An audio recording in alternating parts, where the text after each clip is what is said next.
I'd like to do a quick introduction to those who don't know me or haven't had like time to do like career coaching sessions with me. So I'm Darian Whitten. I'm one of the career coaches here at IK. I've been here since November 2020, so a little over a year. As far as like outside of career coaching here at IK, I've also been in the tech recruiting space. So I'm a principal level recruiter, 10 plus years of experience working across Google, Facebook, Visa, Amazon, and as of late, been more so in the startup space.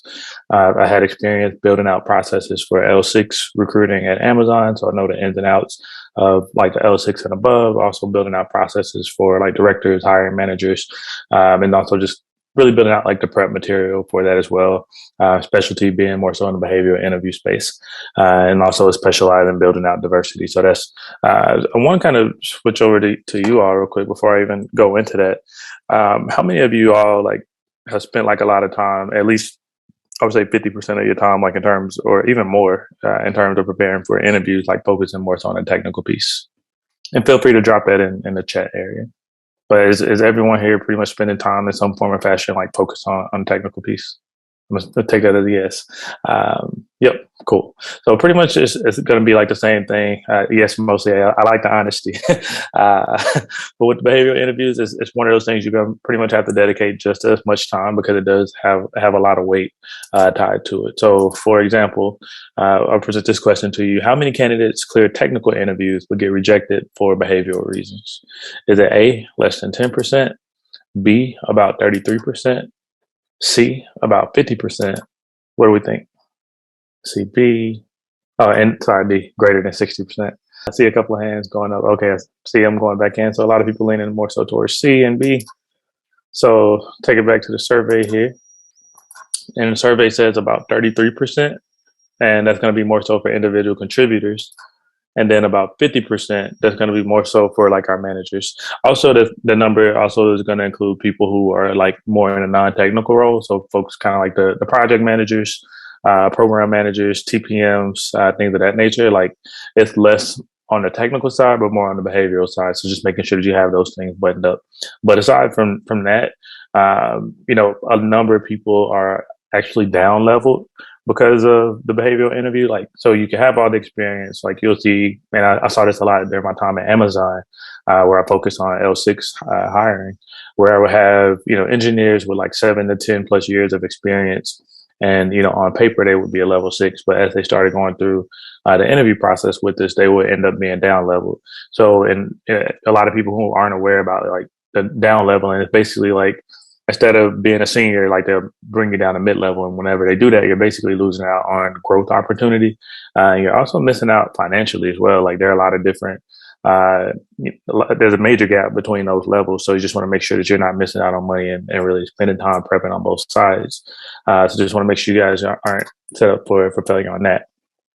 So as we kind of go into the behavioral score itself, and also just kind of speaking to like that down leveling, like basically you have kind of more so a scale of like 1 to 4 with most companies. So pretty much like a 1 would be more so, definitely not meaning like you absolutely just bombed the interview, like you had no preparation, you fumbled through, you either obviously lied or blatantly cheated, things of that nature, just the worst of the worst.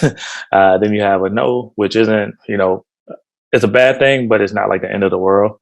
A no could just be like, hey, you're a solid professional, but just not a fit for what we're looking for. And in a lot of those cases, when it's a no, that's when you can pretty much either interview within 6 months to a year. Then you have a 3, which is going to be yes or a higher. So with that one, it means like, you're good enough for the role, you're, good fit, you present strong communication and things of that nature, and you're pretty technically sound, and you give compelling arguments around like problem solving. So those are always obviously a positive. And then you have like a 4, which is a definite hire. And pretty much people that get the definite hire, they're going to be the ones that are very strong technically.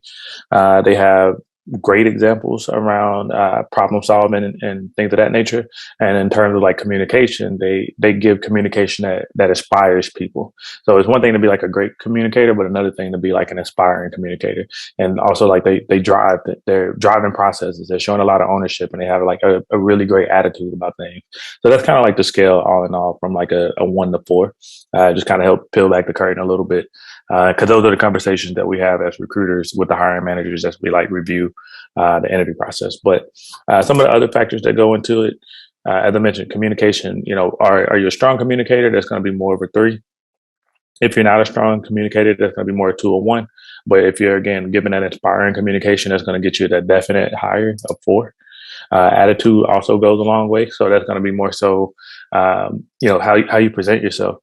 Companies have a really big policy of not hiring jerks. It's one of those things like if you have like the positive attitude and the right attitude, they're more willing to work with that as opposed, and you not really having like a strong technical skill set as opposed to someone who is technically strong but has like a bad attitude around everything. Like no one's going to want to work with those types of people.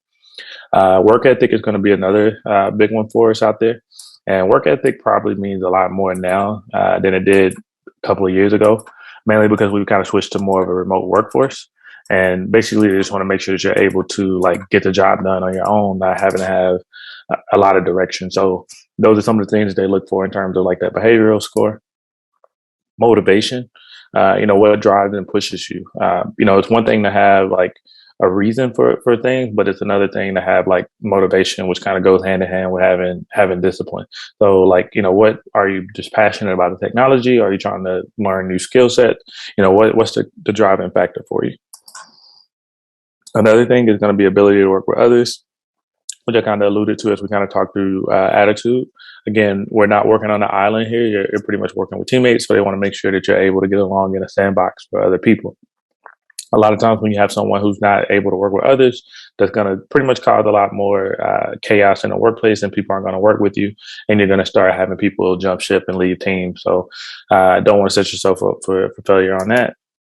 As I mentioned, leadership. And I think a lot of times when we think about leadership, we automatically think of someone that's like in a managerial role. That's really not what we're talking about. Like, and leadership, what we mean is being a person that can take initiative, someone that can like lead the charge. So whether it's like leading a project, leading a thought, being a thought leader, those things go a long way as well. Just really kind of showing more of that ownership. That's really what they're looking for. You can display that at all levels. It's not just managers or super senior. Like we even assess for leadership at entry level and internship positions. And then decision making is definitely going to be a big one. A lot of times it's not what you do, but why you do it. So they really want to understand like your thought process, because the way that you process information and how you think, that really has like a really long lasting impact on just your success in general. And a lot of times with a lot of these major companies, especially Faang companies, decision making goes a long way because you're typically dealing with like multi-million-dollar projects. So they want to make sure that they can trust you to do the right thing. So really want to make sure that we display what goes into our thought process. So not so much, it's not always going to be the what, but the whys.